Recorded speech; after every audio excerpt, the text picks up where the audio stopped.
गावापासून दूर शहरातील एका छोट्या कॉलनीत एक छोटेसे घर होते. भिंती ओल्या आणि त्यावरचा निळ्या रंगाचा निघू लागला होता. आणि हेच घर पुढे जाऊन आनंद आणि दुःख दोन्हीचे साक्षीदार बनणार होते. आत खोलीमध्ये 9 वर्षांचा आरव बसला होता. तो त्याच्या जुन्या वहीवर पेन्सिलने रेषा ओढत होता.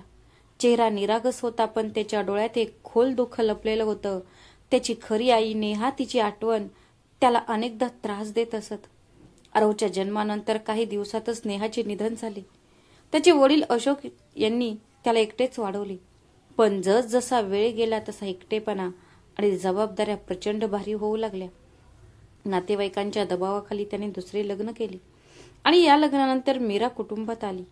ती साधी आणि मृदुभाषी दिसत होती, पण घराच्या भिंतींमध्ये ती खूप वेगळी होती. सुरुवातीला मीरा आरवला तिच्या शेजारी बसवायची, त्याला शाळेसाठी तयार करायची आणि शेजारच्या लोकांना खूप प्रेम आहे असे दाखवायची. पण जसे दिवस जात होते तसे तिचे खरे स्वरूप समोर येऊ लागले. रात्री सर्वजण झोपल्यानंतर मीरा आरवला अगदी लहानशा चुकीसाठीही फटकारायची. कधी कधी ती जेवणाबद्दल तक्रार करायची आणि प्लेट हिसकावून घ्यायची, आणि कधी कधी तर त्याला मारहाणही करायची. ती अनेकदा रागाने म्हणायची, माझं आयुष्य तुझ्यामुळे उद्ध्वस्त झालं आहे. अशोक दिवसभर कामात व्यस्त असायचा. त्याला मीराचे खरेपण कधीच समजले नाही. उलट जेव्हा मीरा रडून म्हणायची की आरव चुकीच्या मार्गाने गेला आहे, तेव्हा तो त्याच्या मुलालाच फटकारायचा. हळूहळू आरवचे हास्य मंदावू लागले. त्याच्या डोळ्यातून वारंवार एक प्रश्न येत होता, तो म्हणजे ही कशा प्रकारची आई आहे?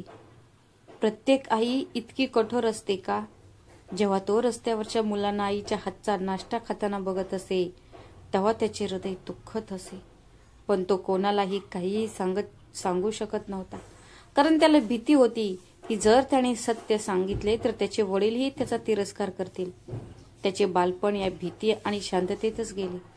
कोणीही कल्पना केली नसेल की हीच शांतता एके दिवशी एक भयानक सत्य उघड करेल, जे संपूर्ण कुटुंबाचे जीवन बदलून टाकेल. दुसऱ्या दिवशी सकाळी आरव शाळेसाठी तयार होत होता. त्याच्या शर्टवर डाग पडले होते. मीरा त्याला ओरडून म्हणाली, तू कधीच तुझे काम नीट करू शकणार नाहीस का? जर तू घाणेरडे कपडे घातलेस तर लोक म्हणतील की तुझी सावत्र तुझी योग्य काळजी घेत नाही. असे म्हणून तिने त्याला हकलून लावले आणि त्याचा शर्ट काढला आणि भिंतीवर जोरात फेकला. आरव शांतपणे उभा राहिला. त्याचे ओठ थरथरत होते, पण तो एकही शब्द बोलला नाही. त्याच्या डोळ्यात अश्रू होते, पण त्याने ते लगेच पुसले.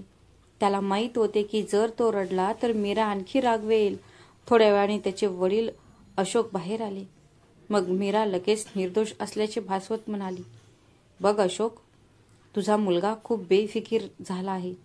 मी त्याला सतत समजावून सांगण्याचा प्रयत्न करते, पण तो माझे ऐकत नाही. मग अशोकने आरवकडे रागाने पाहिले आणि म्हणाला, आरव, तू रोज तुझ्या आईला का त्रास देतोस? तुला शाळेत जायचे आहे की नाही? जरा काळजी घे, नाहीतर मोठ्या संकटात सापडशील. हे शब्द त्याच्या मुलाच्या हृदयात बाणासारखे घुसले. त्याने डोके खाली केले आणि एकही शब्द न बोलता त्याची बॅग उचलली आणि शाळेकडे निघाला. रस्त्यावरून जाताना सतत त्याच्या डोक्यात हाच विचार फिरू लागला की कदाचित ही त्याचीच चूक असेल. शाळेत ही आरव एकटाच राहत होता. त्याचे मित्र खेळायचे, हसायचे, पण तो एका कोपऱ्यात शांत बसायचा. शिक्षक अनेकदा विचारायचे, आरव, सगळं काही ठीक आहे ना? आणि तो मान हलवून म्हणायचा, हो, सगळं ठीक आहे.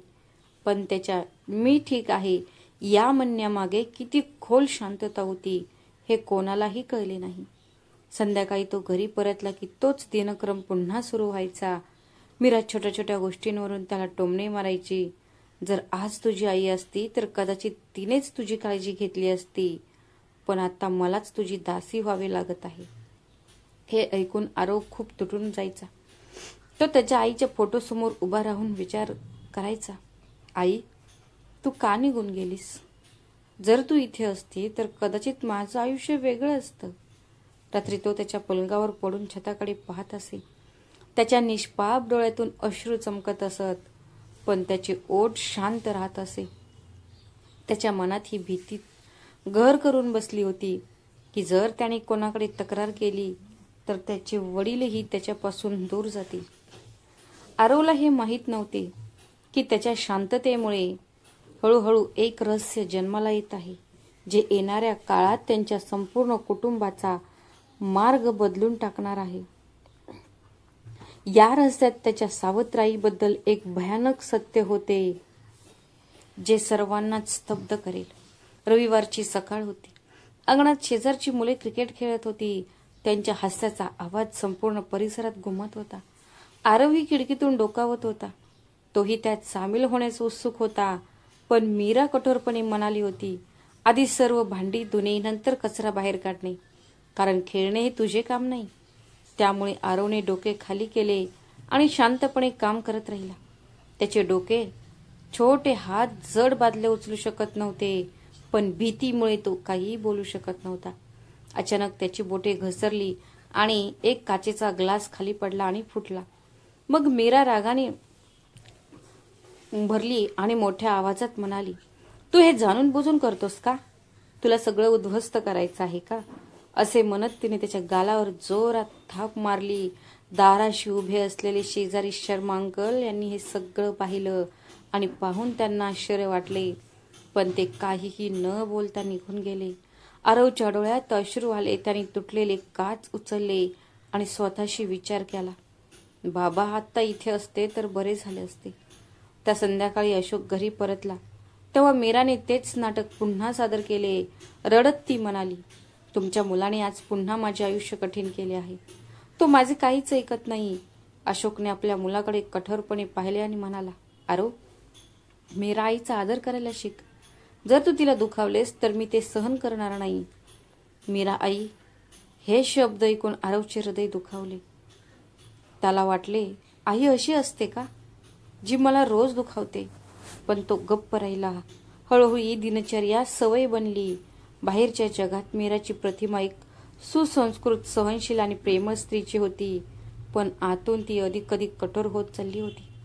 आरवचे हास्य पूर्णपणे गायब झाले होते. आता तो परिसरातील सर्वात शांत मुलगा झाला होता. एके दिवशी शाळेतून परत येत असताना त्याला रस्त्याच्या कडेला एक म्हातारा बसलेला दिसला. तो फाटके कपडे घालून होता आणि भुकेने थकलेला दिसत होता. आरवने त्याला जेवण दिले. म्हाताऱ्याच्या डोळ्यात अश्रू आले आणि तो थरथरत्या आवाजात म्हणाला, बाळा, देव तुला आशीर्वाद देव, तुला नेहमी आनंदी ठेवो. त्या क्षणी आरवला थोडेसे हायसे वाटले, जणू कोणीतरी त्याची शांतता समजून घेतली आहे. त्याला कल्पना नव्हती की त्याची छोटीशी दयाळूपणाची कृती एके दिवशी मीराच्या सत्याचा उलगडा करण्याची गुरुकिल्ली बनेल, कारण तेच वडीलधारी मीराच्या भूतकाळाशी जोडलेले होते आणि त्यांचा सामना अजून व्हायचा होता. दुसऱ्या दिवशी शाळेतून परतताना आरवला पुन्हा तोच म्हातारा दिसला. तो रस्त्याच्या कडेला बसला होता, खोकत होता आणि त्याच्याकडे खायला काहीच नव्हते.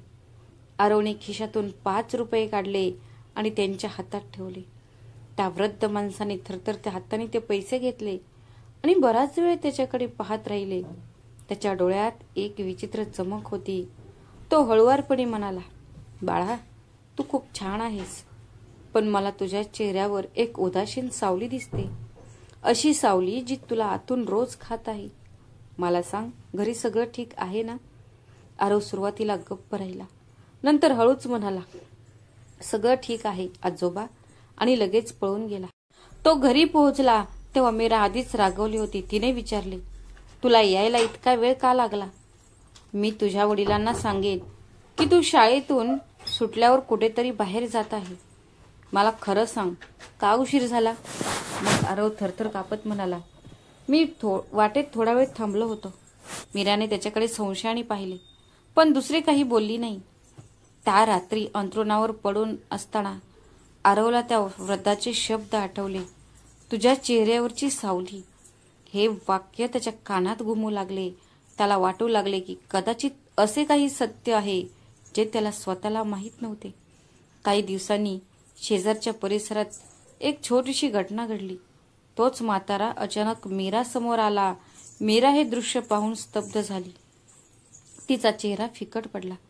तिने लगेच नजर हटवली आणि आरवला धमकावत त्याला घरात ढकलले. हे पाहून आरव आश्चर्यचकित झाला. त्याला प्रश्न पडला, हा म्हातारा कोण आहे? त्याला पाहून आई इतकी घाबरली का? त्याचे हृदय धडधडू लागले. त्याला खात्री पडली की या माणसाकडे काहीतरी गुपित आहे जे त्याची सावत्र लपवू इच्छित होती. त्या रात्री पहिल्यांदाच त्याने ठरवले की तो गप्प बसणार नाही. काहीही झाले तरी त्याला ते जाणून घ्यायचे होते. त्याला हा विचार करून आश्चर्य वाटले की त्याच्या सावत्र आईची खरी ओळख काय आहे. दुसऱ्या दिवशी सकाळी आरव शाळेची तयारी करत होता. पण आदल्या रात्रीच्या घटना त्याच्या मनात पुन्हा पुन्हा येत राहिल्या. त्या वृद्धाला पाहून मीरा आईचा चेहरा का फिक्का पडला हा प्रश्न त्याच्या निष्पाप विचारांना सतावत होता. शाळेतून परत येताना त्याने मुद्दाम तोच रस्ता निवडला जिथे तो माणूस नेहमी बसायचा. यावेळी तो धाडस एकवटून त्याच्या जवळ येऊन शांतपणे म्हणाला, आजोबा, तुम्ही मीरा आईला ओळखता का? म्हाताऱ्याने त्याच्याकडे बारकाईने पाहिले. त्याच्या डोळ्यात खोल वेदना आणि गूढता लपलेली दिसत होती. त्याने एक दीर्घ श्वास घेतला आणि म्हणाला, हो बाळा, ओळखतो, खूप चांगले ओळखतो. आरवला धक्का बसला. तो पुढे काही विचारण्यापूर्वीच तो माणूस म्हणाला, पण रस्त्यावर अशा गोष्टी बोलता येत नाहीत. कधीतरी एकटा ये, मी तुला सगळं सांगेन. आरवने मान हलवली आणि तो शांतपणे घरी परतला. तो येताच मीराने संशयाने विचारले, आज पुन्हा उशीर का झालास? आरव अडखळत म्हणाला, शिक्षकांनी मला थांबवले होते. मीराने त्याच्याकडे पाहिले, पण तिने संभाषण तिथेच संपवले. त्या रात्री अंथरुणावर पडून आरव पुन्हा पुन्हा विचार करत राहिला. आई मीरा आणि त्या म्हाताऱ्या माणसाचे नेमके नाते काय होते? त्याचे हृदय भीतीने आणि कुतूहलाने भरले होते. पण त्याने निश्चय केला की काहीही झाले तरी पुढच्या वेळी तो सत्य शोधून काढेल.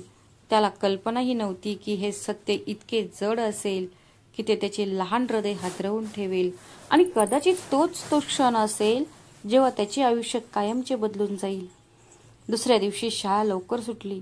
आरवचे हृदय धडधडत होते. त्याने आजोबांना सर्व काही विचारण्याचा निर्धार केला होता. त्याने पुस्तके त्याच्या बॅगेत ठेवली आणि थेट तिकडे गेला जिथं तो माणूस दररोज बसायचा. तो म्हातारा माणूस जमिनीवर पसरलेल्या चटईवर शांतपणे बसला होता. आरव त्याच्याकडे गेला आणि हळुवारपणे म्हणाला, आजोबा, कृपया मला आत्ता खरं सांगा, माझ्या आईला पाहून तुम्ही इतके का घाबरलात? तो म्हातारा माणूस बराच वेळ त्याच्याकडे पाहत राहिला. त्याच्या डोळ्यात करुणा आणि राग दोन्ही होते. मग तो हळू आवाजात म्हणाला, बाळा, तू सत्य जाणून घेणे इतका वयाचा नाहीस, पण तू ज्या स्त्रीला आई म्हणतोस ती खरं तर ती.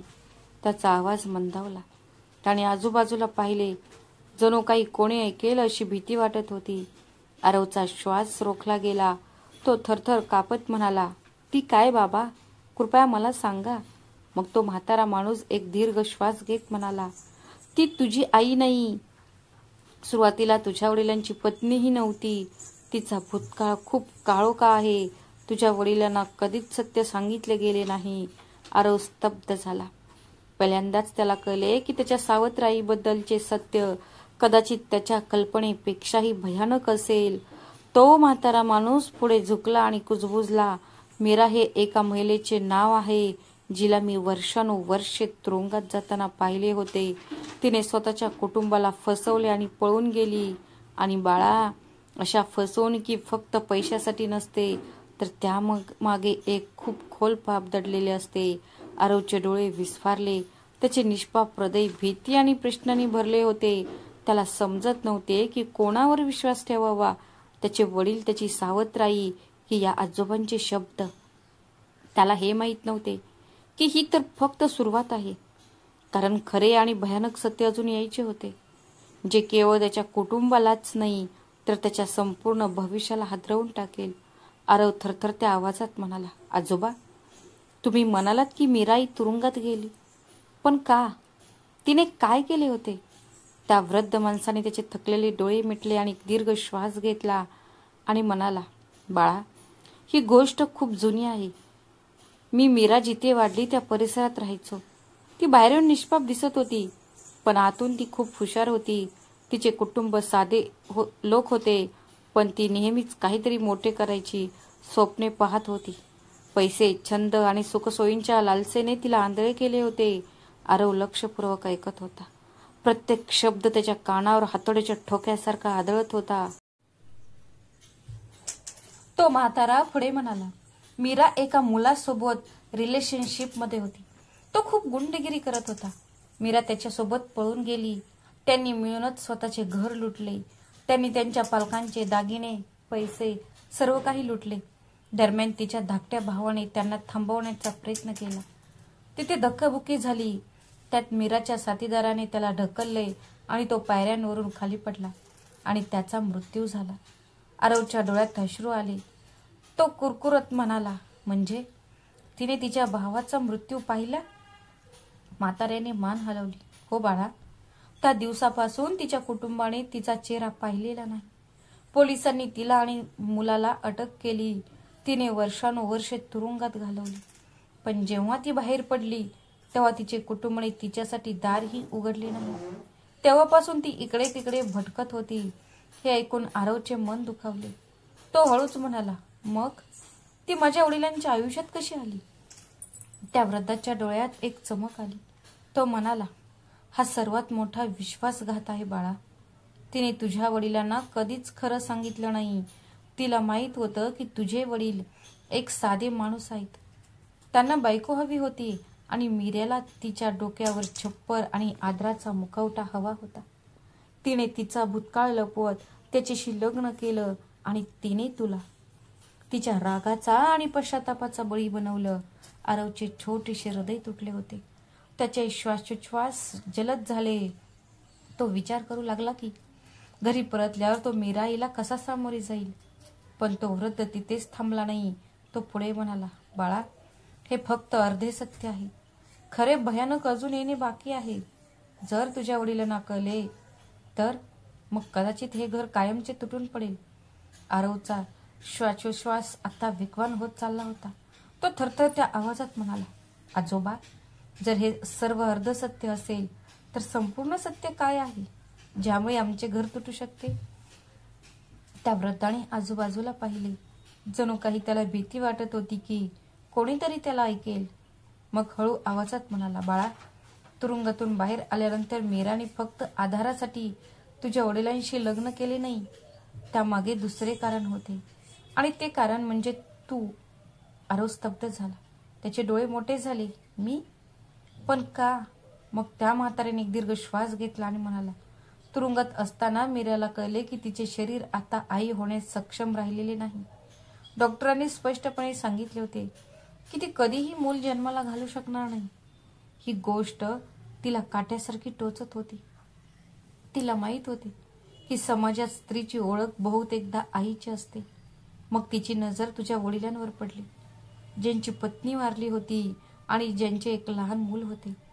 मीराला वाटले की जर तिने तुझ्या वडिलांशी लग्न केले तर तिला डोक्यावर छप्पर मिळेल आणि आई म्हणून घेण्याची संधीही मिळेल. या लोभ आणि स्वार्थामुळे ती या घरात पोहोचली. आरवचा आत्मा थरथर कापला. जणू कोणीतरी त्याच्या हृदयात वार केला आहे असे त्याला वाटले.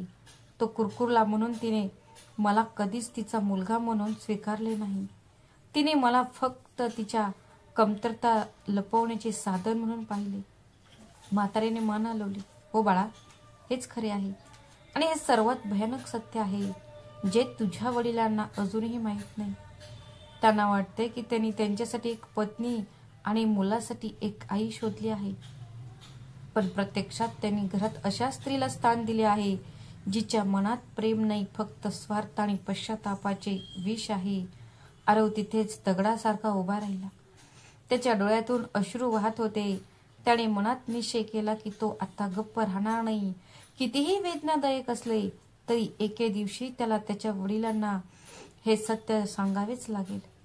त्याला कल्पनाही नव्हती की हा निर्णय त्याच्या आयुष्यातील सर्वात महत्त्वाचा टप्पा घेऊन येणार आहे. सत्य उघड झाल्यावर त्याचे घरच नाही तर त्याची निर्दोषता कायमची बदलून जाईल. त्या रात्री आरव बेडवर फक्त बाजू बदलत राहिला. त्या वृद्ध माणसाचे शब्द त्याच्या कानात घुमत होते. त्याने तुला कधीच मुलगा म्हणून स्वीकारले नाही, फक्त एक नुकसान लपवण्याचा मार्ग समजली. हे शब्द त्याच्या निष्पाप आत्म्याला टोचत होते. सकाळी उठताच त्याने ठरवले की तो आता गप्प राहणार नाही. नाश्त्याच्या वेळी मीराई स्वयंपाकघरात उभी होती. आरवने धाडस केले आणि म्हणाला, आई, मला तुला काहीतरी विचारायचं आहे. मीराई चिडून म्हणाली, लवकर बोल, मला खूप काम करायचं आहे. आरवचे डोळे अश्रूंनी भरले, पण त्याने धाडस करून एक म्हटले, तुम्ही फक्त मला मिळवण्यासाठी पप्पांशी लग्न केले हे खरे आहे का? कारण तुम्ही कधीच आई होऊ शकत नाही. मीराईचा चेहरा फिक्का पडला. तिच्या हातातून भांड खाली पडले. तिने थरथरत्या आवाजात विचारले, तुला हे सर्व कोणी सांगितले? आरव गप्प राहिला. त्याने आपली नजर खाली केली, पण तो म्हणाला, मला फक्त सत्य जाणून घ्यायचं आहे. मीराच्या डोळ्यात राग आणि भीतीचे वादळ उठले. ती पटकन आरव जवळ गेली आणि त्याचा हात घट्ट धरून ती म्हणाली, तुझे वडील आयुष्यभर जरी तुझ्यावर विश्वास ठेवत राहिले तरी तू मला हरवू शकत नाहीस. लक्षात ठेव, हे घर माझे आहे. तुझे वडील माझे आहेत आणि तू फक्त एक ओझे आहेस. मी हवे तर एका क्षणात ते फेकून देऊ शकते. आरवचे हृदय भीतीने भरले. डोळ्यातून अश्रू ओघळले. पहिल्यांदाच त्याला जाणवले की मीराईला त्याच्याबद्दल किंचितही प्रेम नाही. पण त्याच क्षणी दाराशी उभे असलेले शर्मा अंकल यांनी सर्व ऐकले. मग त्यांनी हळुवारपणे दार ठोठावले आणि गंभीर स्वरात म्हणाले, सुनबाई, मुलाशी असे बोलणे ठीक नाही. कधी ना कधी सत्य बाहेर येतेच. मीरा घाबरली होती. तिचा चेहरा घामाने भिजला होता. आरवला पहिल्यांदाच हलके वाटले, जणू काही दुसऱ्याने त्याची शांतता ऐकली असेल. पण त्याला कल्पना नव्हती की ही फक्त सुरुवात आहे. येणाऱ्या काळात हा संघर्ष इतका तीव्र होणार होता की तो संपूर्ण घराला हादरवून टाकेल. त्या संध्याकाळी जेव्हा अशोक कामावरून परतला तेव्हा त्याला अंगणातील वातावरण असामान्यपणे जड वाटले. आरव खोलीत शांत बसला होता आणि मीरा सतत चिंताग्रस्त नजरेने आजूबाजूला पाहत होती. तेवढ्यात शेजारचे शर्मा काका आत आले आणि गंभीर स्वरात म्हणाले, अशोक बाळा, मला तुमच्याशी काहीतरी महत्वाची चर्चा करायची आहे. अशोकने आश्चर्याने विचारले, काय झाले शर्माजी? सगळं ठीक आहे ना? काका क्षणभर गप्प राहिले आणि म्हणाले, हे बघ, मला माहीत आहे की कौटुंबिक गोष्टी बाहेरच्या लोकांसोबत शेअर करू नयेत. पण जेव्हा मुलाच्या निरागसतेचा आणि आयुष्याचा प्रश्न येतो तेव्हा गप्प राहणे देखील पाप आहे. मी गेल्या काही दिवसांपासून लक्षात घेत आहे की आरवला बरे वाटत नाही. तो हसणे विसरला आहे. त्याच्या डोळ्यात भीती आणि एकटेपणा स्पष्ट दिसतो. तुम्ही हे कधी लक्षात घेतले आहे का? मग अशोक अनिच्छेने म्हणाला, तो लहान मुलगा आहे. कधी कधी मन उदास होत असेल. काकांनी मान हलवली आणि ठामपणे म्हणाले, नाही अशोक, ते इतके सोपे नाही. खरं सांगायचं तर तुमच्या डोळ्यासमोर बरेच काही घडत आहे जे तुम्हाला दिसत नाही. आरव दररोज कोणत्या ना कोणत्या ओझ्याखाली जगत आहे आणि याचे कारण तुमच्या स्वतःच्या घरात आहे. मीराचा चेहरा फिकट पडला. तिने मध्ये बोलूनच म्हटले, तुम्ही शेजारी आहात, शेजारच्या सारखे राहा. आमच्या कुटुंबाबद्दल गोष्टी का काढत आहात? पण शर्मा काका न थांबता पुढे म्हणाले, मीरा, मूल तुझ्या निरीक्षणाखाली आहे. जर तो सतत घाबरलेला आणि दुःखी दिसत असेल तर संशय निर्माण होणे निश्चित आहे. अशोक, मी तुला फक्त एवढेच सांगेन, डोळे उघडा आणि तुमच्या मुलाकडे पहा. सत्य फार दूर नाही. अशोक गोंधळला. तो काहीही बोलू शकला नाही. पहिल्यांदाच त्याच्या मनात संशयाची ठिणगी पडली. त्या रात्री सर्वजण झोपी गेल्यानंतर त्यांनी खिडकीतून बाहेर पाहिले आणि आरव बाहेर बसलेला दिसला. तो लहान मुलगा रडत होता. त्याचा चेहरा गुडघ्यांमध्ये लपला होता. अशोकचे हृदय पिळवटून गेले. त्याला जाणवले की कदाचित शर्मा काका बरोबर बोलत आहेत, पण त्याला माहीत नव्हते की ही फक्त सुरुवात आहे. खरं सत्य इतके गहन होते की ते जाणून त्याचे जग उलटवून टाकेल. दुसऱ्या दिवशी सकाळी अशोकने आरवला शांतपणे शाळेत सोडले. संपूर्ण प्रवासात त्याने त्याच्या मुलाला काळजीपूर्वक पाहिले. आरव भयानक शांत होता. तो कोणत्याही मुलांशी बोलत नव्हता किंवा हसत नव्हता. अशोकचे हृदय दुखत होते. त्याला सोडून परत येताना त्याने विचार केला की मी खरंच माझ्या मुलाची अवस्था समजू शकलो नाही का? मीरा जशी दिसते तशीच आहे का?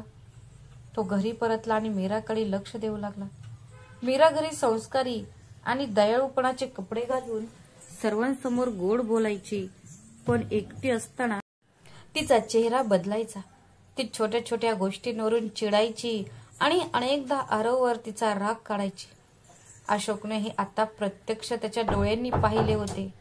त्या संध्याकाळी शर्मा अंकल त्यांना भेटायला आले आणि त्याला हळुवारपणे म्हणाले, अशोक, जर तुम्हाला हवे असेल तर मी तुम्हाला अशा लोकांशी ओळख करून देऊ शकतो जे मीराला आधीपासून ओळखतात. कदाचित मग तुला सत्य कळेल. अशोकने थोडा वेळ विचार केला, मग हो म्हणून डोके हलवले. सत्य जाणून घेण्यासाठी त्याचे मन आता अस्वस्थ झाले होते. काही दिवसांनी शर्मा काका त्याला त्याच वृद्ध माणसाला भेटायला घेऊन गेले ज्याला आरव पूर्वी भेटला होता. अशोकला पाहून त्या वृद्धाने उसासा टाकला आणि म्हणाला, तू खूप चांगला माणूस आहेस, पण तुला फसवले गेले आहे. मीरा तुला तिचा तो भूतकाळ दाखवत नाही जो तुला माहीत असायला हवा. अशोकने थरथरत्या आवाजात विचारले, कोणता भूतकाळ? त्या वृद्धाने त्याच्या समोर संपूर्ण कहाणी मांडली. घरातून पळून जाणे, ती चोरी, तिच्या भावाचा मृत्यू, तुरुंगवास आणि नंतर सामाजिक अपमान. हे ऐकून अशोकला त्याच्या पायाखालची जमीन सरकल्यासारखे वाटली. ज्या स्त्रीला त्याने त्याची पत्नी आणि त्याच्या मुलाची आई बनवले होते, तिचा भूतकाळ इतका काळोखा असू शकतो यावर त्याला विश्वासच बसत नव्हता. तो परत येताना संपूर्ण रस्त्यात शांत होता. घरी पोहोचताच त्याने आरवला पाहिले, जो शांतपणे अभ्यास करत होता. त्याला पाहून त्याच्या डोळ्यात अश्रू आले. पहिल्यांदाच त्याला जाणवले की त्याच्या मुलाचे मौन किती जड आहे. आता अशोकने मीराचे खरे स्वरूप उघड करण्याचा दृढ निश्चय केला होता, पण ते सोपे नव्हते. मीरा केवळ धूर्त नव्हती तर बुद्धिमानही होती. तिचे सत्य लपवण्यात ही पटाईत होती. त्या रात्री जेवण झाल्यावर आरव त्याच्या खोलीत गेल्यानंतर अशोक बैठकीच्या खोलीत बसला होता आणि मीराकडे बारकाईने पाहत होता. मीराने विचारले, काय झालं? तू माझ्याकडे असे का पाहत आहेस? अशोकने हळू पण ठाम आवाजात म्हटले, मीरा, मला तुला काहीतरी विचारायचं आहे आणि आज तू खरं उत्तर द्यावं अशी माझी इच्छा आहे. मीरा थोडी घाबरली, मग सहजतेने म्हणाली, तुला काय विचारायचं आहे? अशोकने तिच्या डोळ्यात सरळ पाहिले आणि म्हणाला, तुझा भूतकाळ काय आहे? लग्नापूर्वी तू माझ्यापासून काय लपवलं होतंस? खरं सांग, कारण आता मला कळले आहे की बऱ्याच गोष्टी तुम्हाला दाखवल्यासारख्या नाहीत. मीराचा चेहरा फिक्कट पडला. तिचे हात थरथर कापू लागले. मग ती चिडून म्हणाली, तुला हे सर्व कोणी सांगितले? तुझे कान कोण भरत आहे? मग अशोकचाही आवाज कडक झाला, मला कोणी काही सांगितले नाही. मी तुला पाहिले आहे. मी माझ्या मुलाच्या डोळ्यात तुझ्याबद्दल भीती पाहिली आहे आणि आता तर मी तुला आधी ओळखणाऱ्या लोकांकडूनही ऐकले आहे. मीरा, जर तू मला खरं सांगितलं नाहीस तर मी स्वतः सगळं शोधून काढेन. मीरा आता राग आणि भीती यांच्यात डोलत होती. मग ती मोठ्याने म्हणाली, हो, माझा भूतकाळ स्पष्ट नाहीये, पण मी जे काही केले ते परिस्थितीमुळे केले. जर तू मला सोडून गेलास तर मी पुन्हा रस्त्यावर येईन. आणि ऐक अशोक, जर तू माझे खरे कोणाला सांगितलेस तर मी ज्याला पहिली शिक्षा देईन तो तुझा मुलगा असेल. अशोक स्तब्ध झाला. हे ऐकून त्याच्या आतला बाप जागा झाला आणि ओरडून म्हणाला, जर तू माझ्या मुलाला हात जरी लावलास तर हे घर आता तुझे राहणार नाही. घरातील वातावरण अचानक जड झाले होते. दाराच्या मागे उभा राहून आरवने सर्व काही ऐकले होते. त्याच्या डोळ्यात अश्रू तरळत होते, पण त्याच्या हृदयात एक विचित्र आरामाची भावनाही होती. पहिल्यांदाच बाबांनी त्याच्या बाजूने आवाज उठवला होता, पण ही तर फक्त सुरुवात होती. मीराचा हट्टीपणा आणि अशोकचा संशय यामुळे संपूर्ण कुटुंबाचा पाया हादरवून टाकणारा संघर्ष वाढणार होता. दुसऱ्या दिवशी सकाळी मीराने सामान्य वागण्याचा प्रयत्न केला. तिने घरातील सर्व कामे लवकर पूर्ण केली.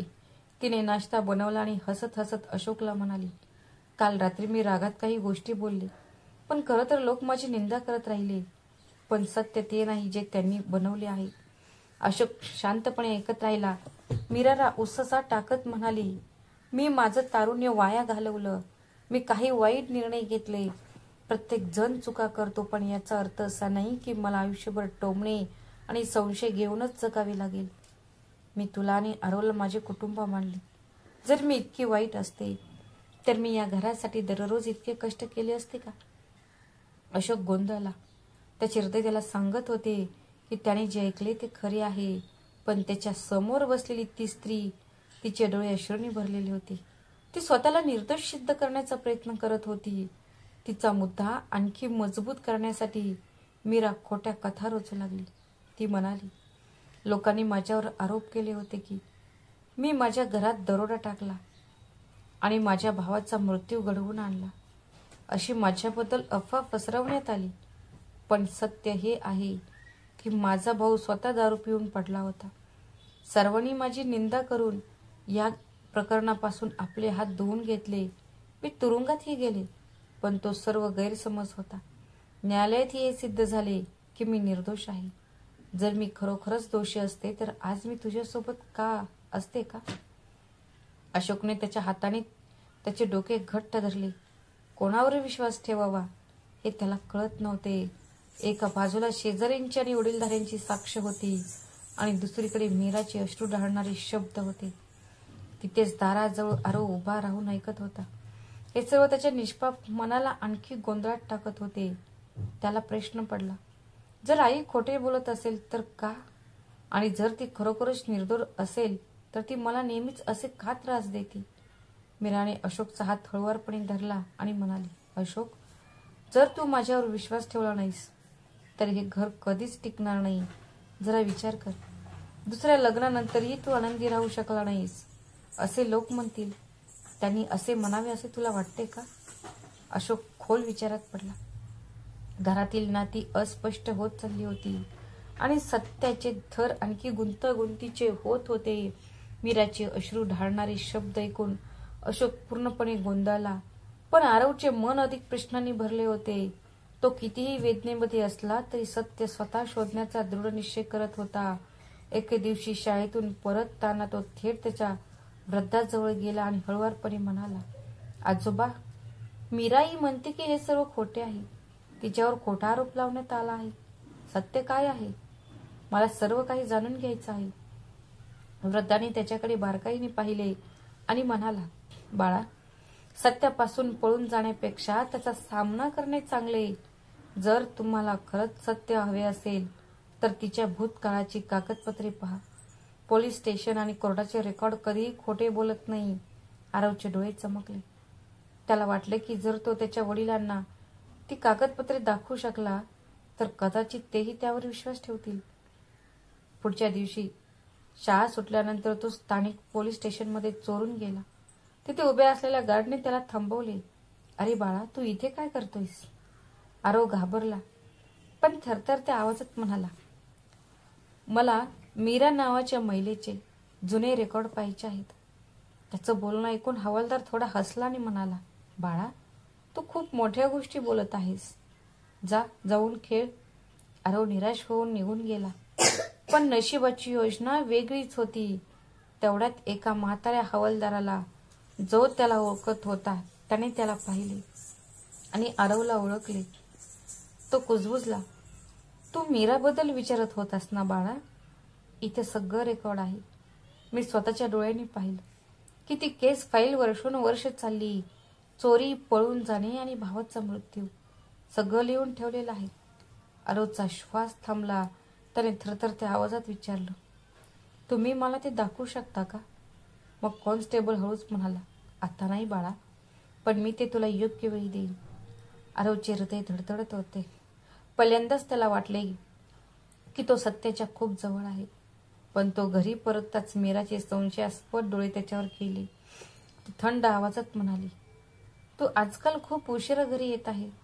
लक्षात ठेव, जर तू काही चूक केलीस तर मी तुला इतका पश्चाताप करायला लावेन की तुला ते आयुष्यभर लक्षात राहील. पहिल्यांदाच आरवने स्वतःशी विचार केला, मला कोणतीही शिक्षा झाली तरी चालेल, पण मी हे सत्य उघड करेन. पुढच्या रविवारी जेव्हा अशोक ऑफिसला गेला नव्हता आणि मीरा एका नातेवाईकाला भेटायला बाहेर गेली होती, तेवढ्यात शेजारी राहणारा तोच म्हातारा हवालदार शांतपणे आरवजवळ आला. त्याने त्याच्या बॅगेतून काही जुनी कागदपत्रे काढली आणि कुजबुजला, बाळा, या फाईल्स तुला उपयोगी पडतील. त्यात मीराची संपूर्ण रेकॉर्ड दाखवले आहे. कोर्टाचे स्टेटमेंट, पोलिसांचे रिपोर्ट, सगळं काही. आरवने कागदपत्रे थरथर कापत धरली. त्याच्या डोळ्यात भीती आणि आशा दिसत होती. त्या कागदपत्रांमध्ये स्पष्टपणे लिहिले होते की मीरा नावाच्या महिलेवर चोरी, कुटुंबातील सदस्यांवर हल्ला आणि तिच्या भावाच्या मृत्यूमध्ये सहभागी असल्याचा आरोप होता. 5 वर्ष शिक्षा. त्या लहान मुलाचे हात थरथरत होते. त्याला त्याच्या छातीवरचा भार थोडा हलका झाल्याचे जाणवले. त्या संध्याकाळी त्याचे वडील घरी परतले तेव्हा आरवने धाडस केले आणि जवळ जाऊन कुजबुजला, बाबा, मला तुम्हाला काहीतरी दाखवायचे आहे. थरथरत्या हातांनी त्याने ती फाईल त्याच्या वडिलांकडे दिली. अशोकने ती फाईल उचलली आणि वाचू लागला. तो पाणी उलटत असताना त्याचा चेहरा फिकट होत गेला. त्याच्या मनात एक वादळ उठले. ही खरोखर तीच स्त्री आहे का जिच्यासोबत मी माझे घर बसवले आहे? तळ्यात मीरा दारात आली आणि तिने अशोकच्या हातात ती फाईल पाहिली. क्षणभर तिचा चेहरा उघडला. मग ती रागाने म्हणाली, तुला हे सगळं कुठून मिळालं? तुला ही फाईल कोणी दिली? अशोक रागाने थरथर कापत म्हणाला, मीरा, आता सत्य लपवू नकोस. हा पुरावा आहे. तू माझा विश्वासघात केलास. आरव घाबरलेला दिसत होता. तो कोपऱ्यात उभा होता. मीराने लाल डोळ्याने त्याच्याकडे पाहिले आणि ओरडली, तूच तो आहेस ज्याने मला उघड केले. मी तुला कधीही माफ करणार नाही. अशोक लगेच त्याच्या मुलासमोर उभा राहिला आणि गर्जना करत म्हणाला, मीरा, जर तू माझ्या मुलाला हात लावलास तर तू या घराबाहेर पडशील आणि हे दार तुझ्यासाठी कायमचे बंद होईल. घरातील वातावरण विजेसारखे चमकू लागले. सत्य आता उघड झाले होते. पण पुढे काय होणार हे कोणालाही माहीत नव्हते. हातात कागदपत्रे घेऊन उभा असलेला अशोक संतापला होता. पण मीरा सहजासहजी हार मानणारी नव्हती. तिने लगेच रडण्याचा आश्रय घेतला. ती जमिनीवर बसली आणि मोठ्याने रडू लागली. अरे देवा, माझ्याच घरात मला गुन्हेगार बनवले जात आहे. या घरात दिवस रात्र काम करणाऱ्या महिलेला बदनाम करण्याचा कट रचला जात आहे. अशोक, जरा विचार कर. मी एवढी वाईट असू शकते का? अशोक काही बोलण्यापूर्वीच मीरा संभाषण दुसरीकडे वळवू लागली. ती म्हणाली, हे सर्व खोटे कागदपत्र आहेत. माझ्या शत्रूंनी मला अडकवण्यासाठी ते बनवले आहेत. न्यायालयाने मला निर्दोष सोडले. जरी मी खरोखरच दोषी असते तर मी आज त्याच्यासोबत इथे बसले असते का? तिचा आवाज रडणे आणि ओरडणे यात थरथर कापत होता. पण आरवला माहीत होते की हे सर्व एक रंगमंच नाटक आहे. तो घाबरून म्हणाला, बाबा, हे सर्व खोटे आहे. मी हे स्वतः आजोबांकडून आणि पोलीस काकांकडून ऐकले आहे. मीराने लगेच त्याच्याकडे बोट दाखवले आणि ओरडली, चूप राहा. लहान बाळ असून तू मला सत्य शिकवशील का? तुला भडकवले गेले आहे. शर्मा काका आणि तो म्हातारा माणूस हे सगळे मला या घरातून बाहेर काढू इच्छितात. अशोक गोंधळला होता. एका बाजूला फाईलमध्ये लिहिलेले ठोस तपशील होते आणि दुसऱ्या बाजूला मीराच्या अश्रूंनी भरलेले डोळे. त्याने विचार केला, ही बाई खरंच वर्षानुवर्ष मला फसवत आहे का? की हे सगळे एखाद्या कटाचा भाग आहे? संधी साधत मीरा हळुवारपणे म्हणाली, अशोक, विचार करा. जर तुम्हाला माझ्यावर शंका असेल तर मी हे घर सोडून जाईन. पण लक्षात ठेवा, लोक म्हणतील की लग्नानंतरही तू आपल्या पत्नीचा आदर करत नव्हता म्हणून ती सोडून गेली. अशोक खोल विचारात बुडाला. खोलीतील हवा जड झाली. आरव त्याच्या वडिलांकडे पाहत होता. जणू त्याचे संपूर्ण जग त्यांच्या निर्णयावर अवलंबून होते. पण मीराच्या चेहऱ्यावर लपलेली भीती स्पष्ट दिसत होती. तिला माहीत होते की सत्य पूर्णपणे दाबता येणार नाही. म्हणून तिने ठरवले की कोणत्याही परिस्थितीत ती अशी युक्ती वापरेल जी अशोकला पुन्हा पटवून देईल. दुसऱ्याच दिवशी मीराने हुशारीने एक नवीन खेळ सुरू केला. सकाळी सकाळी ती मुद्दाम अंगणात आली आणि मोठ्याने रडू लागली, जेणेकरून शेजाऱ्यांना ऐकू जाईल. तिने तिच्या डोळ्यात अश्रू आणले आणि ती मोठ्या आवाजात ओरडली, अरे देवा, माझ्याच घरात मला गुन्हेगार म्हटले जात आहे. मी हे घर सांभाळण्यासाठी खूप कष्ट केले आहेत. तरीही सर्वजण मला बदनाम करण्याचा प्रयत्न करत आहेत. माझ्या वेदनांची कोणीही पर्वा करत नाही. मीराचा आवाज ऐकून शेजारच्या महिला जमल्या.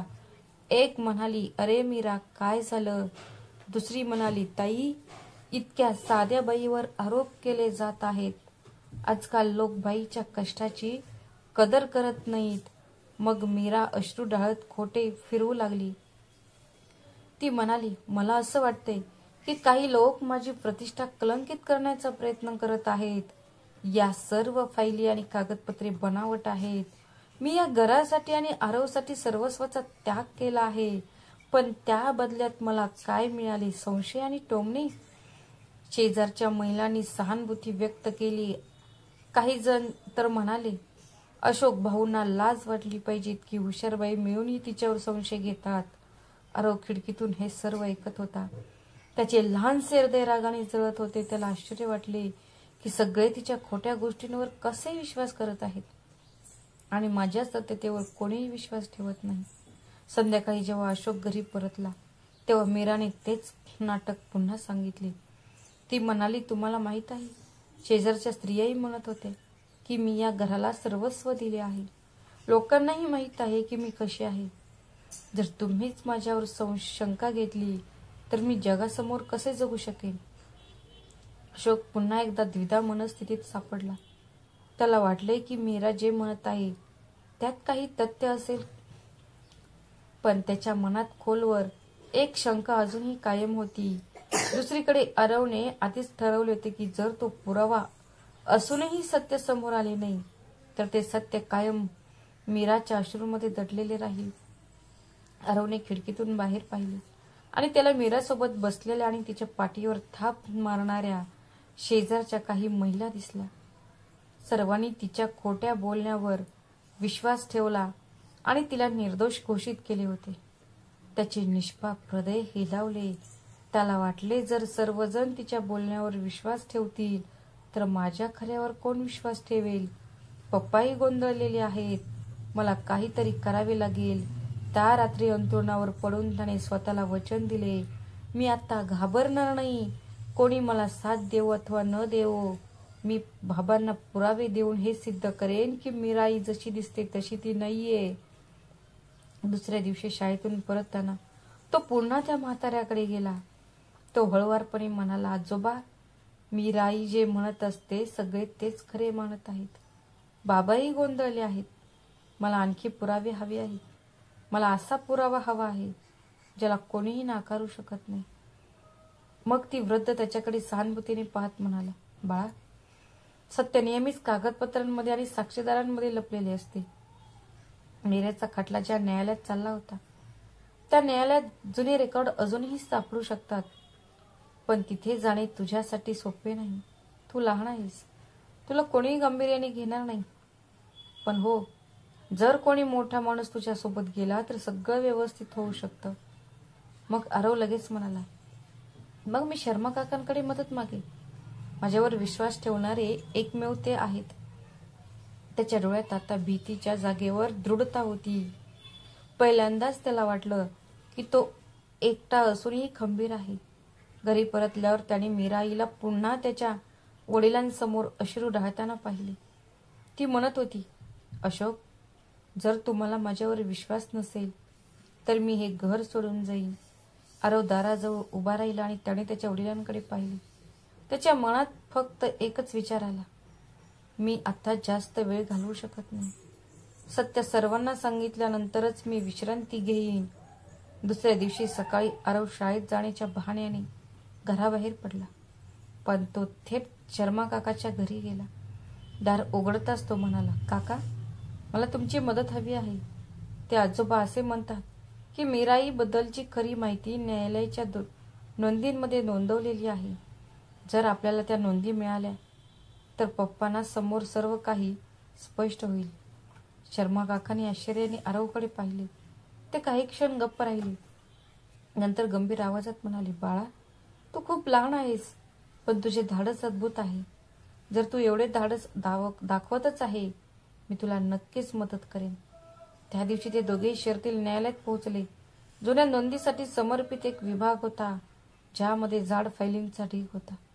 तेथील कर्मचारी त्यांना पाहून म्हणाला, इथे जुने खटले शोधणे सोपे नाही. तारखा, केस नंबर, सर्व काही माहीत असायलाच हवे.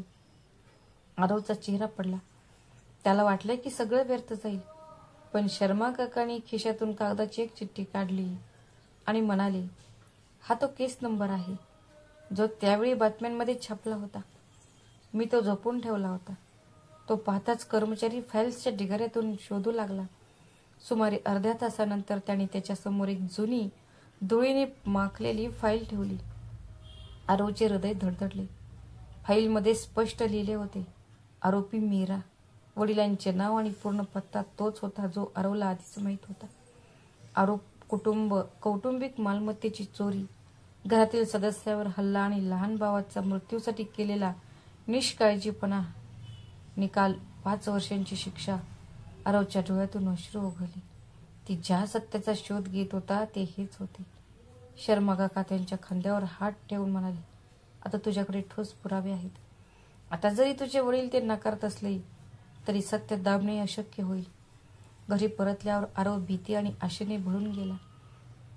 त्याने विचार केला, मी राई आता कितीही रडली तरी मी हे सत्य पप्पांना सांगेन. पण त्याला कल्पना नव्हती की मीराला त्याच्या योजनेची आधीच कल्पना आली होती आणि ती त्याला थांबवण्यासाठी सर्वात धोकादायक पाऊल उचलणार आहे.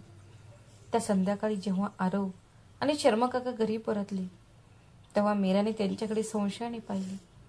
तिच्या डोळ्यात तिची अस्वस्थता आणि राग स्पष्टपणे दिसत होता.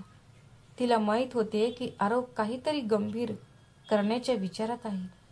त्या रात्री सर्वजण झोपल्यानंतर मीरा शांतपणे आरवच्या खोलीत शिरली आणि म्हणाली, मला माहिती आहे तू काय करत आहेस.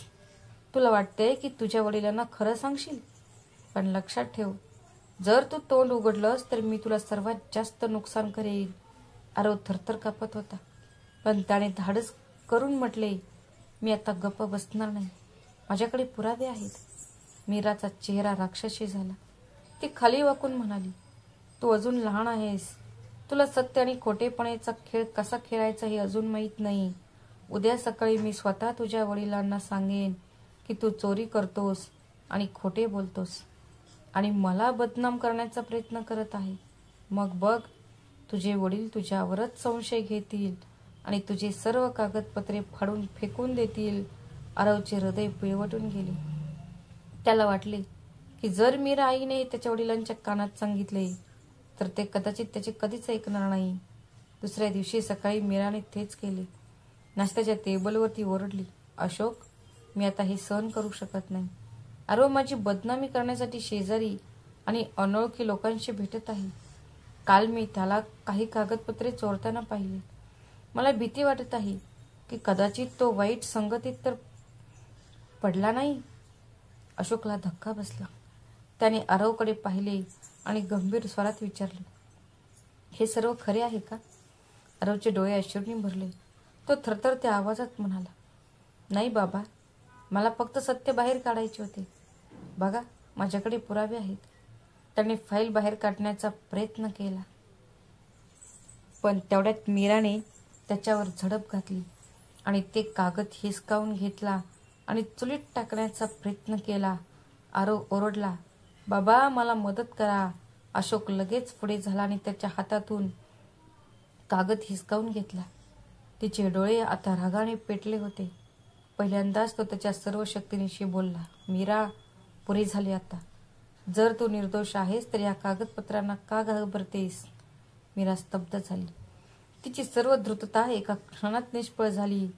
पहिल्यांदाच आरवला त्याच्या हात विजयाची ठिणगी जाणवली. पण मीरा इतक्या सहजासहजी हार मानणार नव्हती. तिने आता ठरवलं होतं की ती शेवटची एक हालचाल करणार, अशी हालचाल जी संपूर्ण कुटुंबाला अडचणीत आणू शकते. मीराच्या चेहऱ्यावर पराभवाची छाया स्पष्ट दिसत होती. आरव आणि अशोक दोघे आता तिच्या विरोधात ठाम उभे होते, पण ती सहजासहजी हार मानणार नव्हती. रात्री जेव्हा सर्वजण झोपलेले होते तेव्हा मीरा एकटीच बसली होती आणि विचार करत होती की जर हे सत्य बाहेर आले तर माझी संपूर्ण प्रतिष्ठा नष्ट होईल. आता मला असे पाऊल उचलावे लागेल की सर्वजण माझ्यावर विश्वास ठेवतील आणि आरव खोटारडा असल्याचे सिद्ध होईल. सकाळ होताच तिने एक धोकादायक पाऊल उचलले. तिने तिच्या हाताला किंचित दुखापत केली आणि तिचा चेहरा अश्रूंनी भिजवला. मग तिने शेजारच्या महिलांना आणि शेजारच्यांना बोलावले आणि मोठ्याने रडू लागली. बघा या घरात माझे काय हाल चालले आहेत. माझा सावत्र मुलगा माझी प्रतिष्ठा खराब करण्याचा प्रयत्न करत आहे, पण तो आता मला मारहाणी करू लागला आहे. हे बघा, त्यानेच मला मारले आहे. हे पाहून शेजारच्या महिला स्तब्ध झाल्या. काहींनी पश्चाताप व्यक्त केला तर काही म्हणाल्या, अरे देवा, हा लहान मुलगा किती उद्धट आहे. हे बिलकुल चांगले नाहीये. हे ऐकून आरवला रडू कोसळले. त्याचा आवाज थरथरला आणि म्हणू लागला, नाही नाही, हे सर्व खोटे आहे. मी काहीही केले नाही बाबा. तुम्हाला माहिती आहे मी खोटे बोलत नाही. मीरा लगेच अशोककडे पाहत रडत म्हणाली, मला सांगा, मी हे सगळं किती काळ सहन करू? जर तुम्हाला माझ्यावर विश्वास नसेल तर मी हे घर सोडून जाईल. पण लक्षात ठेवा, लोक म्हणतील की तुम्हीच तुमच्या पत्नीला मारले. खरी असूनही तिचा अपमान झाला. अशोक खोल विचारात बुडाला. एका बाजूला शेजाऱ्यांची सहानुभूती होती, तर दुसऱ्या बाजूला आरवचे निष्पाप डोळे. त्याचे हृदय अशांत होते. आरवच्या डोळ्यातून अश्रू वाहत होते. तो स्वतःशीच विचार करत होता की आज पप्पांनी जर मला साथ दिली असती तर बरे झाले असते. जर त्यांनी मला साथ नाही दिली तर मी कदाचित आयुष्यभरासाठी हारेन. मीराच्या चेहऱ्यावर खोट्या निरागसतेचा मुखवटा होता, पण तिच्या डोळ्यात लपलेली द्रुतता स्पष्ट दिसत होती. तिला विश्वास होता की समाजाच्या नजरेत ती नक्कीच निर्दोष ठरेल, पण तिला कल्पना नव्हती की नशीब आता त्याचा खेळ बदलणार आहे. कारण तोच म्हातारा माणूस ज्याने आरवला सत्य सांगितले होते, तो दुसऱ्याच दिवशी या घरात पाऊल ठेवणार होता. दुसऱ्या दिवशी दुपारी दारावर थाप पडली. अशोकने दार उघडले तेव्हा तोच म्हातारा उभा होता, ज्याच्याशी आरव अनेकदा भेटत असे. त्यांच्या डोळ्यात थकवा होता, पण चेहऱ्यावर चमक होती. ते अशोकला म्हणाले की अशोक बाळा, मला तुला काही महत्वाचं सांगायचं आहे. आता अजून उशीर करून चालणार नाही. त्यांना हात घेऊन आला. मीराने त्याला पाहताच तोंड फिरवले आणि रागात मोठ्याने ओरडत म्हणाली, तुम्ही इथे काय आला आहात? मी म्हणाले होते ना की माझ्या भूतकाळातील गोष्टी विसरून जावा. त्या वृद्ध माणसाने कडक आवाजात उत्तर दिले, मीरा, आता तुझ्या खोटे बोलण्याचा आणि खोट्या अश्रूंचा खेळ खूप झाला. तू रोज ज्या मुलाला त्रास देते त्याला या घरातील सत्य जाणून घेण्याचा पूर्ण अधिकार आहे. आणि अशोक, तुलाही जाणून घ्यायला हवं की तू कोणत्या स्त्रीला तुझी पत्नी बनवून घेतली आहे. अशोकचा चेहरा गंभीर झाला आणि तो म्हणाला, उघड उघड सांगा बाबा, सत्य काय आहे? मग त्या वृद्ध व्यक्तीने एक दीर्घ श्वास घेतला आणि म्हणाला, मीराचा भूतकाळ खूप भयानक आहे. हिने स्वतःचेच घर लुटले, स्वतःच्या भावाच्या मृत्यूचे कारण बनली, बरेच वर्ष जेलमध्ये राहिली, न्यायालयाचे रेकॉर्ड खोटे बोलत नाहीत, आणि मी हे माझ्या स्वतःच्या डोळ्यांनी पाहिले आहे. आरवच्या डोळ्यातून अश्रू वाहू लागले, पण आता त्यात भीती नव्हती, तर एक आराम दिसत होता. शेवटी कोणीतरी त्याचे सत्य सांगत होतं. अशोक स्तब्ध झाला. त्याने कडक आवाजात मीराला विचारले, मीरा, हे खरे आहे का? मीरा पूर्णपणे विखुरली होती. पहिल्यांदा तिने रडून सफाई देण्याचा प्रयत्न केला, पण नंतर मोठ्याने ओरडली आणि म्हणाली, हो, हे सगळं खरं आहे, पण मी हे सगळं परिस्थितीमुळे केलं. मला मजबुरीने त्या मार्गावर जावे लागले. मी जर धोका दिला असेल तर तो फक्त जगण्यासाठी. अशोकच्या डोळ्यात अश्रू आली. तो भारी आवाजातच म्हणाला, पण मीरा, जगण्यासाठी खोटे बोलणे आणि धोका देणे हे कितपत योग्य आहे? आणि सर्वात मोठे पाप म्हणजे तू माझ्या निरागस मुलाच्या विश्वासाला पायाखाली तुडवलेस. तुला माझ्यापासून सत्य लपवण्याचा काही अधिकार नव्हता. मीरा जमिनीवर बसली. तिचा स्वतःचा खोट्याचा मुखवटा पूर्णपणे उतरलेला होता.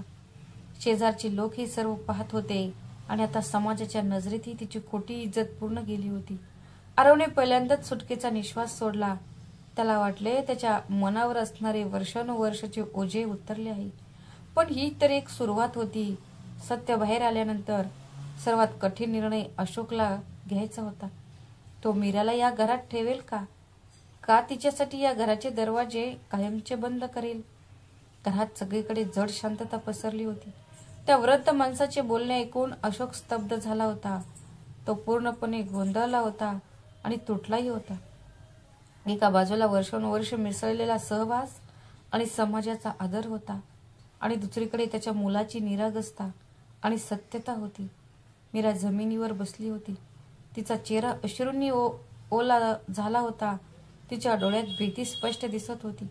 बराच वेळ शांत राहिल्यानंतर अशोक खोल आवाजात म्हणाला, मीरा, तू माझा विश्वास तोडलास. मी तुमच्यावर विश्वास ठेवला आणि तुला या घराची जबाबदारी दिली आणि माझ्या मुलासाठी आईचा दर्जाही. पण तू तुझा भूतकाळ लपवून माझा विश्वासघात केला आहे आणि माझ्या मुलाचे आयुष्य नरक बनवले. आता या घरात तुझ्यासाठी जागा नाही.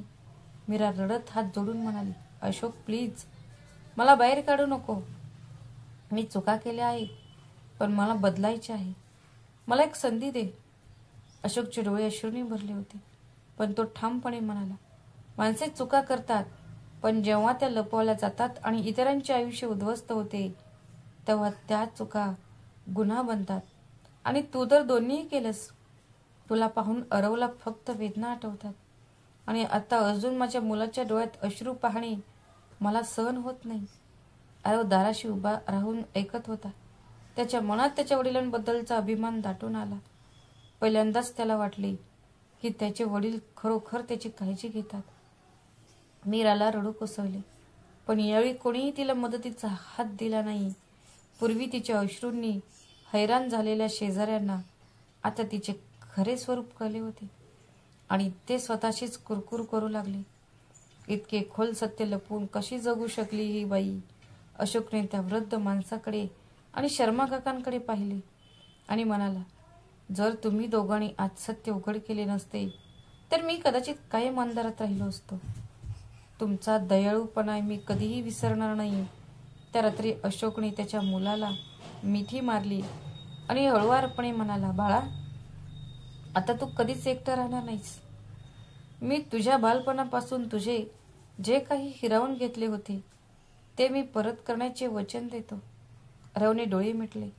त्याला असे वाटले की वर्षानुवर्षे त्याच्या हृदयावर असणारे ओझे आता कमी झाले आहे. पण कहाणी तिथेच संपली नाही. मीराच्या आयुष्य आता उद्ध्वस्त झाले होते, तरी ती इतक्या सहजासहजी हार मानणार नव्हती. तिच्या मनात अजूनही एक प्रश्न घोळत होता, खरोखरच काही मार्ग आहे का, की मी पुन्हा त्याच अंधारात बुडाले जाईल? दुसऱ्या दिवशी सकाळी अशोकने मीराचे सामान दाराशी ठेवले. शेजारच्या महिलाही दृश्य पाहत उभ्या होत्या. मीराने आजूबाजूला पाहिले, पण प्रत्येक चेहऱ्यावर फक्त द्वेष आणि तिरस्कार दिसत होता. जड अंतकरणाने तिने तिच्या घराचा उंबरडा ओलांडला, पण तिचे मन वादळात गोंधळलेले होते. रस्त्याच्या कोपऱ्यावर पोहोचताच तिची पावले लटकली. ती डगमगू लागली. तिने हे घर कसे फसवणूक करून मिळवले होते? अरवला दररोज छळून तिचा कटुता कसा बाहेर काढला होता याच्या आठवणी तिच्या मनात तटून आल्या. पण आता सर्व काही निष्ठत चालले होते. मीराच्या डोळ्यात पश्चातापापेक्षा राग जास्त होता. ती स्वतःशीच म्हणाली, जर या घराने मला नाकारलेच आहे आणि त्यांनीही मला नाकारले असेल तरी मी त्यांनाही शांतीने राहू देणार नाही. काही दिवस ती एका जुन्या ओळखीच्या घरी राहिली, जिथे तिला फक्त सहानुभूती आणि टोमणे मिळाले. ती कामाच्या शोधात भटकत राहिली, पण तिचा भूतकाळ तिच्या मागे लागला. ती जिथे जायची तिथे लोक म्हणायचे, अरे ही तीच बाई आहे जिने स्वतःचेच कुटुंब उद्ध्वस्त केले होते. मीरासाठी आता सर्व दरवाजे बंद झाले होते. रात्री एकटी बसून ती विचार करत होती, आयुष्याने मला खरोखरच दुसरी संधी दिली नाही का? जरी मी बदलू इच्छित असले तरी माझ्यावर कोण विश्वास ठेवेल? सर्वांना वाटेल की मी पापी आहे. तिच्या मनात अपराधीपणाची भावना आणि राग उफाळून आला. तिने अशोक आणि अरवला शेवटचे भेटायचे ठरवले, पण यावेळी ती अश्रूंनी नाही तर द्रुततेने त्यांचा सामना करेल. तिने स्वतःशी विचार केला, जर मी स्वतःला पूर्णपणे पीडित आणि असहाय्यता असल्याचे सिद्ध केलं तर कदाचित अशोकचे हृदय वितळेल. आणि जर नाही असे काही झाले तर मी असे पाऊल उचलेन जे पुन्हा एकदा त्यांचे जग हादरवून टाकेल. त्या रात्री तिला झोप येत नव्हती. तिच्या ओठांवर एक कटुहास्य पसरले होते आणि तिच्या मनात फक्त एकच विचार रेंगाळत होता, तो म्हणजे गोष्ट अजून संपलेली नाही. काही दिवसांनी संध्याकाळ झाली होती. अशोक नुकताच कामावरून परतला होता आणि आरव गृहपाठ करत बसला होता. तेवढ्यात दारावर टकटक झाली. त्याने दार उघडले तर तोच चेहरा समोर उभा होता. तो म्हणजे मीराचा. पण तो चेहरा थकलेला दिसत होता. तिचे केस विस्कटलेले होते, तिचे कपडे घाणेरडे होते आणि तिचे डोळे अश्रूंनी भरलेले होते. ती हळुवारपणे म्हणाली, अशोक प्लीज माझं ऐक. मी दुसरीकडे कुठेही जाऊ शकत नाही. जग मला दूर ढकलत आहे. मला वाटते की आता तुम्हीच माझे एकमेव आधार आहात. अशोकचा चेहरा कठोर झाला. तो म्हणाला, मीरा, आता इथे तुझ्यासाठी जागा नाही. जे सत्य आधीच उघड झाले आहे ते आता पुसता येत नाही. मीरा जमिनीवर बसली आणि मोठ्याने रडू लागली. हो, मी चूक केली. मी माझा भूतकाळ लपवला. पण विचार कर, जर मी सत्य सांगितले असते तर तू मला स्वीकारले असते का? मलाही जगायचे होते. माझे एक घर, एक कुटुंब असावे असे मला वाटत होते. मी फक्त माझ्या हिस्सेची जागा मागितली होती. आरव पण आतून बाहेर आला. त्याचे डोळे रागाने आणि वेदनेने भरले होते. त्याचा आवाज थरथरत होता. तो म्हणाला, जर तुम्हाला घर हवे होते तर तुम्ही घरासारखे राहायला हवे होते. जर तुम्हाला आईचा दर्जा हवा होता तर तुम्ही आईसारखे प्रेम करायला हवे होते. पण तुम्ही माझ्या बालपणापासून सगळं हिरावून घेतलं. मीराच्या डोळ्यातून अश्रू आले. ती म्हणाली, आरव, मी कबूल करते की मी तुला छळले. पण माझ्यावर विश्वास ठेव. मी दररोज अपराधीपणाने जळत होते. तुझे निष्पाप डोळे मला पुन्हा पुन्हा आठवण करून देत होते की मी सगळं काही गमावलं आहे. कदाचित म्हणूनच मी तुझ्याशी इतकी कठोर वागली. मला भीती वाटत होती की जर मी खरोखरच तुझ्यावर प्रेम केले तर माझा भूतकाळ पुन्हा माझ्या समोर परत येईल. मीरा, तुझे अश्रू आता मला पागळू शकत नाहीत.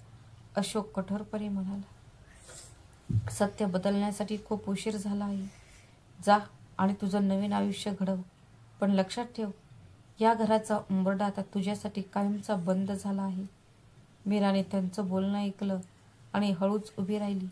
जाण्यापूर्वी तिने आरवकडे पाहिलं आणि हळुवारपणे म्हणाली, कदाचित कधीतरी तुला समजेल की मी फक्त वाईट नव्हती तर तुटलेलीही होती. असं म्हणत ती निघून गेली. पण तिच्या चेहऱ्यावर एक विचित्र हास्य होते, जणू ती अजूनही एक नवीन खेळ खेळण्याची तयारी करत होती. आरव आणि अशोकने दार बंद केले. पण दोघांनाही माहीत होते की हे अजून सगळं संपलेलं नाही. मीरा घर सोडून गेली होती, पण अशोक आणि आरवबद्दल द्वेष आणि सुडाची आग तिच्या मनात आणखीनच पेटली होती. तिला वाटत होते की जर त्यांनी मला या घरातून हाकलून लावलं आहे तर मीही त्यांना शांतीने राहू देणार नाही. मी त्यांचा संसार उद्ध्वस्त करेन. काही दिवस ती जवळच्या धर्मशाळेत राहिली. तिथे तिने जुन्या ओळखीच्या लोकांशी संपर्क साधायला सुरुवात केली. त्यापैकी काही जण असे होते ज्यांच्यासोबत मिळून तिने चुकीची कामे केली होती. मीरा त्यांना म्हणाली, मला माझ्या नवऱ्याचा आणि त्याच्या मुलाचा बदला घ्यायचा आहे. मला त्यांना बदनाम करायचे आहे. त्यांनी मला मदत करण्याचे आश्वासन दिले. मीराने खोट्या कथा रचण्यास सुरुवात केली.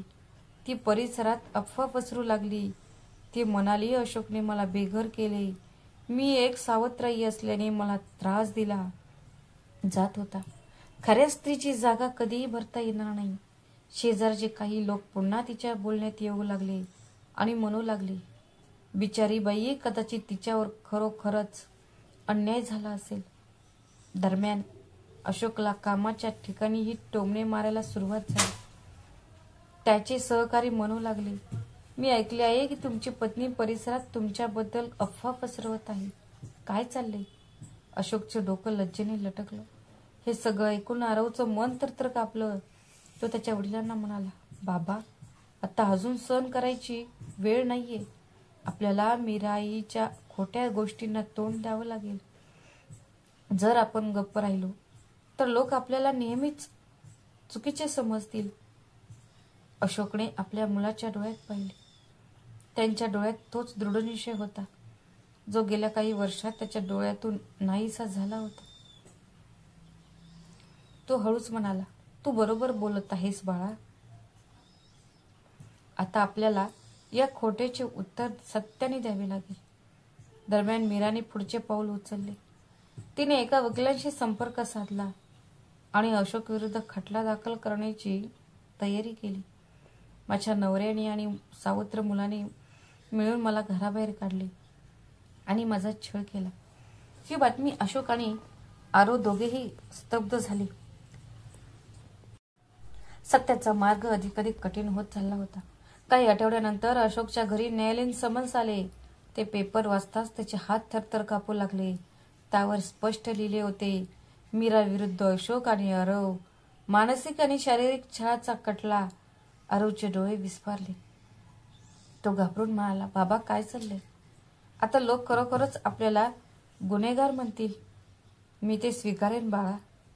अशोकने आपल्या मुलाला धीर देत म्हटले, तू घाबरू नकोस बाळा. खोटे कितीही मोठे असले तरी ते सत्यासमोर टिकू शकत नाही. आपल्याला फक्त धीर धरावा लागेल. काही दिवसातच पहिली न्यायालयीन तारीख आली. मीरा तिच्या वकिलासह आली.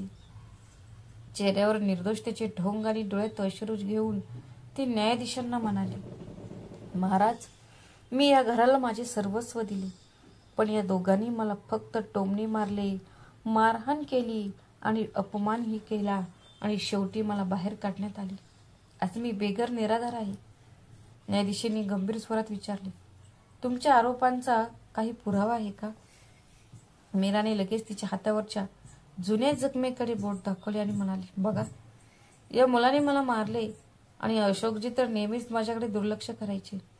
मग अशोकच्या वकिलाने उत्तर दिले, साहेब, हे आरोप खोटे आहेत.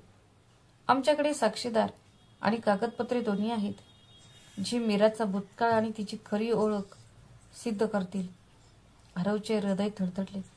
तो विचार करत होता, बाबा, खरोखरच सर्वांना हे सिद्ध करू शकतील का की मीराईच्या अश्रूंनी लोक अजूनही प्रभावित होतील? दोघांचे म्हणणे ऐकून न्यायाधीशांनी दोन्ही बाजूंना पुढील तारखेला पुरावे सादर करण्याचे आदेश दिले. कोर्टरूम मधील वातावरण तणावपूर्ण होते. लोक कुजबुजत होते. सत्य काय आहे याचा विचार करत होते. कोण बरोबर आणि कोण चूक. घरी जाताना आरवने त्याच्या वडिलांचा हात धरला आणि म्हणाला, आता आपल्याला ते सिद्ध करायचे आहे. आपण हे न्यायालयात नेले पाहिजे. हीच वेळ आहे जेव्हा आपण सत्य समोर आणू शकतो. अशोकने आपल्या मुलाच्या डोळ्यात पाहिले आणि ठामपणे म्हणाला, हो बाळा, ही लढाई फक्त आपल्यासाठी नाही तर सत्य आणि असत्यामधील सुद्धा आहे. पण त्याला माहीत नव्हते की मीराने पुढच्या तारखेसाठी आधीच एक नवीन पत्ता लपवला होता. एक असा साक्षीदार जो न्यायालयात हजर झाला तर त्यांच्या अडचणींमध्ये आणखी भर पडू शकेल. पुढच्या तारखेला कोर्टरूम गर्दीने भरलेला होता. सर्वांनाच खटल्यात रस आला होता. एका बाजूला मीरा होती, जी चेहऱ्यावर दुःखाचा खोटा मुखवटा ओढून उभी होती. एका बाजूला अशोक आणि आरव होते, ज्यांच्या चेहऱ्यावर चिंता आणि दृढनिश्चय दोन्ही प्रतिबिंबित होत होते. न्यायाधीशाने कामकाज सुरू केले. मीराचा वकील उभा राहिला आणि म्हणाला, साहेब, माझ्याकडे एक साक्षीदार आहे जो मीरा खरे बोलत आहे हे सिद्ध करेल. असे म्हणे तो दाराकडे निघाला. एक मध्यमवयीन माणूस आत आला. त्याने हातवारे केले. नीटनेटके कपडे घातलेला पण हुशार डोळे असलेला तो माणूस साक्ष देण्यासाठी उभा राहिला आणि म्हणाला, जज साहेब, मी शेजारी राहायचो. मी अशोकला त्याच्या पत्नीला मारहाण आणि त्रास देताना बऱ्याच वेळा पाहिले आहे आणि मुलगा आरवला देखील अनेकदा तिच्याशी वाईट वागताना पाहिले आहे. मीराजींनी या घरासाठी खूप काही केले होते, पण त्यांना नेहमीच त्रास दिला जात असे. मीराने आपले अश्रू पुसले आणि डोके खाली केले, जणू काही तिच्या विधानाची पुष्टी करत आहे. कोर्टरूम मधील वातावरण अचानक बदलले. लोक आपापसात कुजबुजू लागले. असे दिसते की मीरावर खरोखरच अन्याय झाला आहे. अशोकच्या वकिलाने लगेच विचारले, तुम्ही शेजारी आहात ना? तुम्ही कधी अशोकला तिच्यावर हात उचलताना किंवा आरवला त्यांना दुखवताना पाहिले आहे का? साक्षीदाराने संकोच केला आणि म्हणाला, नाही, पण मी त्याच्या ओरडण्याचा आवाज ऐकला होता. वकिलाने पेपर पुढे केले आणि म्हणाले, साहेब, आमच्याकडे साक्षीदारांची यादी आहे. श्री शर्मा आणि परिसरातील इतर लोक आम्हाला त्या घरात नेमकं काय घडले ते सांगतील. आणि त्याशिवाय इथे कागदपत्रे आहेत. मीराच्या जुन्या केसमधील फाईल, ज्यामध्ये स्पष्टपणे म्हटले आहे की तिने स्वतःच्या कुटुंबाचा विश्वासघात केला, भावाच्या मृत्यूला कारणीभूत ठरली आणि तिने तुरुंगवासाची शिक्षा देखील भोगली आहे. न्यायाधीशांनी फाईल हातात घेतली. कोर्टरूम शांत झाला. मीराचा चेहरा पडला. खोटा साक्षीदारही स्तब्ध झाला. आरवने त्याच्या वडिलांचा हात घट्ट धरला. त्याचे डोळे चमकले. पहिल्यांदाच त्याला कोर्टरूमच्या भिंतींमध्ये सत्याचा प्रकाश चमकताना जाणवला. पण न्यायाधीशांनी सध्या सुनावणी पुढे ढकलली. ते म्हणाले, सर्व पुरावे आणि साक्षीदारांची सविस्तर तपासणी केली जाईल. पुढची तारीख महत्वाची असेल. मीरा कोर्टरूममधून बाहेर पडताना पूर्णपणे अस्वस्थ झाली. तिने स्वतःशीच निश्चय केला, जर सत्य आणि कागदपत्रे माझ्या विरोधात आहेत तर मी अशी युक्ती खेळेन की त्यांना सर्वांसमोर पराभव मान्य करावा लागेल. पुढची तारीख संपूर्ण परिसरात चर्चेचा विषय बनली होती. न्यायालयाबाहेर गर्दी जमली होती. या खटल्याचा निकाल काय लागेल हे पाहण्यासाठी सर्वांना उत्सुकता लागली होती. अशोक आणि आरव कोर्टरूममध्ये बसले होते. दोघांचेही चेहरे तणावग्रस्त होते, पण डोळे दृढ विश्वासाने भरलेले होते. मीरा तिच्या वकिलासोबत आली. तिच्या नजरेत आत्मविश्वास होता, पण आत अस्वस्थता दिसत होती. तिला वाटले, जर मी आज परिस्थिती बदलली तर कोणीही मला त्या घरातून बाहेर काढू शकणार नाही. न्यायाधीशांनी कामकाज सुरू केले. प्रथम अशोकच्या वकिलाने त्याच्या वृद्ध माणसाला साक्षीदार म्हणून बोलावले, ज्याने आरवला पहिल्यांदा सत्य सांगितले होते. कोर्टरूममध्ये गोंधळ उडाला. त्या वृद्ध माणसाच्या मंद चालण्याने आणखी वाकलेल्या कंबरवर त्या साक्षीचे वजन स्पष्ट दिसत होते. त्याने न्यायाधीशांना अभिवादन केले आणि म्हणाला, महाराज, मी मीरेला तिच्या लहानपणापासून ओळखतो. मी स्वतःच्या डोळ्यांनी पाहिले आहे की तिने स्वतःचे घर कसे लुटले आणि तिचा धाकटा भाऊ कसा गमावला आणि नंतर तुरुंगवास कसा भोगला. हे सर्व कागदावर आहे. ते रेकॉर्ड वर आहे आणि माझ्या डोळ्यांनीही तेच सत्य पाहिले आहे. जर मी आज गप्प राहिलो तर ते मुलावर आणि त्याच्या वडिलांवर अन्याय होईल. न्यायालयात शांतता पसरली. मीराचा चेहरा फिकट पडला.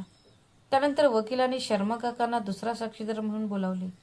तो म्हणाले, मी आरवला त्याच्या सावत्र आईकडून दररोज होणारी शिवीगाळ, मारहाण आणि धमकी पाहिली आहे.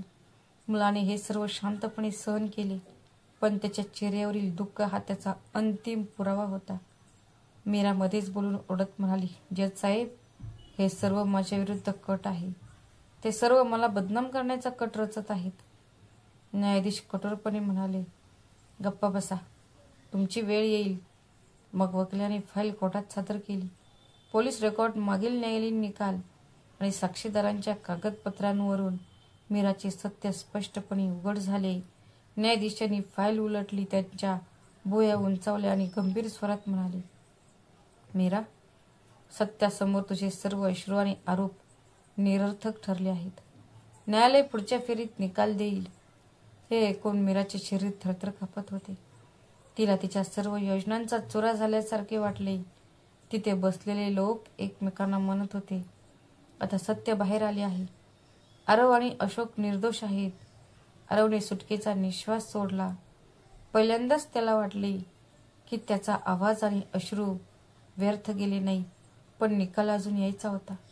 आणि मीराला माहीत होते की जर ती शेवटच्या क्षणापर्यंत टिकून राहून तिने काही युक्ती केली नाही तर तिचे आयुष्य कायमचे अंधारात बुडेल.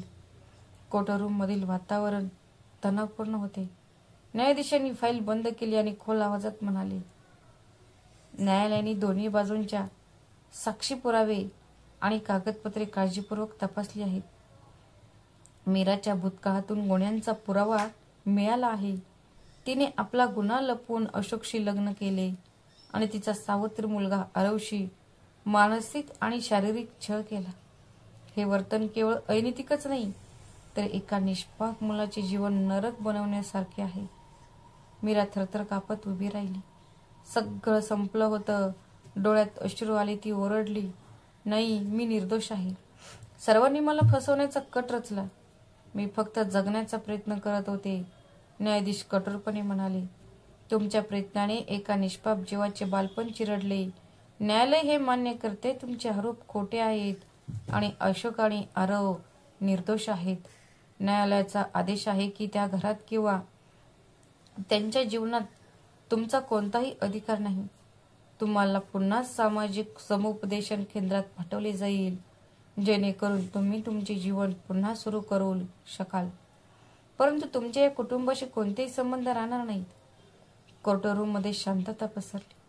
आरवच्या डोळ्यात अश्रू आले, पण यावेळी ते दुःखाचे अश्रू नव्हते, तर सुटकेचे होते. त्याने वडिलांचा हात घट्ट धरला. अशोकचे डोळेही ओले झाले होते. त्याने आपल्या मुलाला मिठी मारली आणि म्हणाला, बाळा, आता तू पूर्णपणे सुरक्षित आहेस. आता कोणीही तुझ्या बालपणाशी खेळणार नाही. मीरा जमिनीवर बसली आणि तुटक्या शब्दात बडबडत म्हणाली, सर्व संपले. तिच्या अश्रूंनी कोणालाही हलवले नाही. न्यायालयाचा निकाल तिच्या खोट्या आणि कपटाचा शेवटचा पर्दाफाश करणारा होता. बाहेर गर्दी उभी होती. लोक कुजबुजत होते. बघा, सत्य अखेर बाहेर आलेच. जरा उशीर का होईना, पण ते बाहेर आलेच. आरव कोर्टरूममधून बाहेर पडताच त्याला वाटले की त्याच्या पाठीवरून वर्षानुवर्षीचे ओझे कमी झाले आहे. पहिल्यांदाच त्याला वाटले की त्याचा आवाज ऐकू येत आहे. त्याचे लहान हृदय कुजबुजले. आता मी खरोखर जगायला सुरुवात करू शकतो. कोर्टातून परतताना आकाश निरभ्र होते आणि हवेत एक विचित्र थंडी होती. अशोक आणि आरव यांनी पहिल्यांदा सुटकेचा निश्वास सोडला.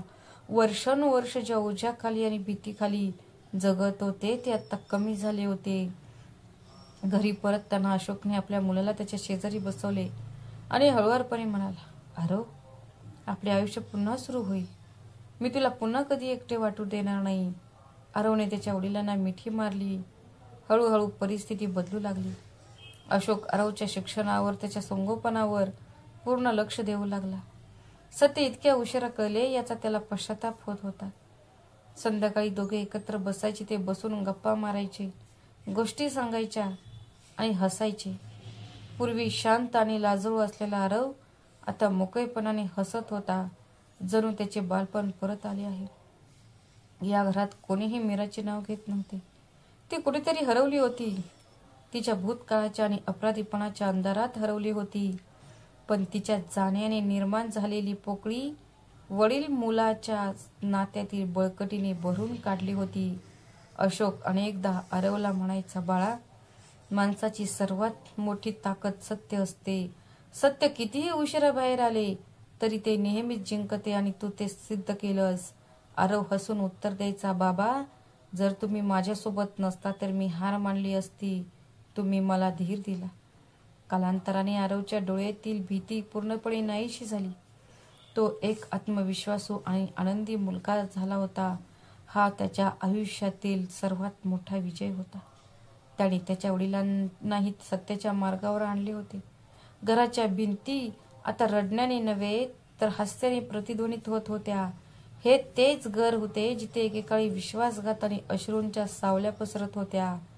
पण आता तिथे विश्वास आणि सांत्वनाचा प्रकाश चमकत होता. आणि अशा प्रकारचे आरवचे बालपण, जे त्याच्या सावत्राईच्या कठोरपणाने आणि कपटाने वर्षानुवर्ष दडपले गेले होते, ते अखेर मुक्त झाले होते. मित्रांनो, ही एका सावत्राईची भावनिक आणि सत्य कथा होती, ज्याने आपल्याला शिकवले की सत्य कितीही लपलेले असले तरी ते एक दिवस ते उघडकीस येते. नात्यांमध्ये खोटेपणा आणि फसवणूक जास्त काळ टिकत नाही, तर सत्य आणि विश्वास ही एक माणसाची खरी ताकद आहे. मित्रांनो, जर ही कहाणी तुम्हाला आवडली असेल तर कृपया लाईक करा आणि आम्हाला कमेंटमध्ये कळवा या कथेतील कोणता भाग सर्वात जास्त हृदयस्पर्शी वाटला. तो तुमच्या मित्रांसोबत आणि कुटुंबियांसोबत शेअर करायला विसरू नका, जेणेकरून इतरांना हा संदेश समजेल. आणि हो, आमची पुढील हृदयस्पर्शी कथा ऐकणारी तुम्ही पहिले असाल तर आमच्या चॅनलला सबस्क्राईब करायला विसरू नका. आपण पुन्हा भेटूया आणखी एका नवीन भावनिक आणि बोधप्रद कथेसह. तोपर्यंत आमच्याशी संपर्कात राहा आणि कथा ऐकत राहा. श्री स्वामी समर्थ. धन्यवाद.